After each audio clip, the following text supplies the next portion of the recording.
ನಮಸ್ಕಾರ. ಕವಿತೆ ಜೊತೆಗೆ ನಾನು ಎನ್ನುವ ಈ ಕಾವ್ಯ ಸರಣಿಯ ಮಾಲಿಕೆಯಲ್ಲಿ ಮತ್ತೊಬ್ಬ ಕವಿ ರಾಯಚೂರಿನ ಗೋರಿಮೇಲಿನ ಹೂವು ಎನ್ನುವ ಗಜಲ್ ಸಂಕಲನದಿಂದ ಕನ್ನಡ ಸಾಹಿತ್ಯಕ್ಕೆ ಪರಿಚಯವಾಗಿರ್ತಕ್ಕಂಥ ನನ್ನ ವಿದ್ಯಾರ್ಥಿ ಮಿತ್ರ ಅಭಿಷೇಕ್ ಬಳೆ ಅವನ ಒಂದು ಗಜಲನ್ನು ತಮ್ಮ ಮುಂದೆ ಪ್ರಸ್ತುತಪಡಿಸ್ತಾ ಇದ್ದೇನೆ.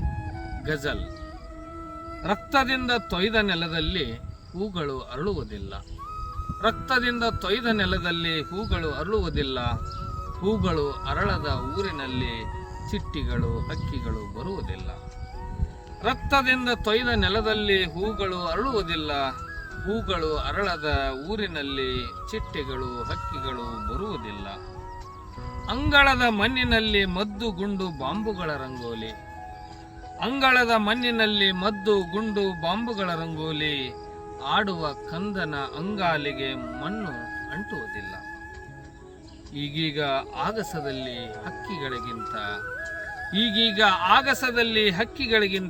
ಬಾಂಬು ಮಿಸೈಲ್ಗಳು ಹರಡುತ್ತಿವೆ. ಈಗೀಗ ಆಗಸದಲ್ಲಿ ಹಕ್ಕಿಗಳಿಗಿಂತ ಬಾಂಬು ಮಿಸೈಲ್ಗಳು ಹರಡುತ್ತಿವೆ.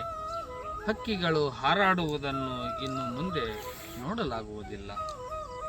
ದೊರೆಯ ಕೋಟೆ ಕೊತ್ತಲಗಳನ್ನು ಸಾಮಾನ್ಯರ ಗೋರಿ ಮೇಲೆ ಕಟ್ಟಲಾಗಿದೆ.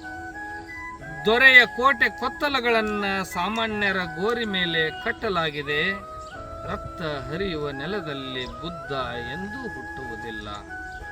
ರಕ್ತ ಹರಿಯುವ ನೆಲದಲ್ಲಿ ಬುದ್ಧ ಎಂದೂ ಹುಟ್ಟುವುದಿಲ್ಲ. ಮಗು ಹೂವು ಬಯಸಿತು, ಧರ್ಮ ಬಂದೂಕು ನೀಡಿತು. ಸುಡುವುದರ ಮುಂದೆ ಹಂಚುವುದು ಸುದ್ದಿ ಆಗಲೇ ಇಲ್ಲ. ಮಗು ಹೂವು ಬಯಸಿತು, ಧರ್ಮ ಬಂದೂಕು ನೀಡಿತು. ಸುಡುವುದರ ಮುಂದೆ ಹಂಚುವುದು ಸುದ್ದಿ ಆಗಲೇ ಇಲ್ಲ. ಸಾವೇ ಯುದ್ಧವನ್ನು ಗೆದ್ದ ಮೇಲೆ ನಿಜವಾಗಿ ಯುದ್ಧವನ್ನು ಗೆದ್ದವರಾರು? ತಾಯಿಯ ಕಣ್ಣೀರು, ತಂದೆಯ ಕನಸುಗಳು, ಮಗುವಿನ ನಗುವನ್ನ ಯಾವ ಯುದ್ಧವೂ ಹಿಂದಿರುಗಿಸುವುದಿಲ್ಲ. ತಾಯಿಯ ಕಣ್ಣೀರು, ತಂದೆಯ ಕನಸುಗಳು, ಮಗುವಿನ ನಗುವನ್ನ ಯಾವ ಯುದ್ಧಗಳು ಹಿಂದಿರುಗಿಸುವುದಿಲ್ಲ. ರಕ್ತದಿಂದ ತೊಯ್ದ ನೆಲದಲ್ಲಿ ಹೂಗಳು ಅರಳುವುದಿಲ್ಲ. ಹೂಗಳು ಅರಳದ ಊರಿನಲ್ಲಿ ಚಿಟ್ಟೆಗಳು ಹಕ್ಕಿಗಳು ಬರುವುದಿಲ್ಲ. ಧನ್ಯವಾದಗಳು.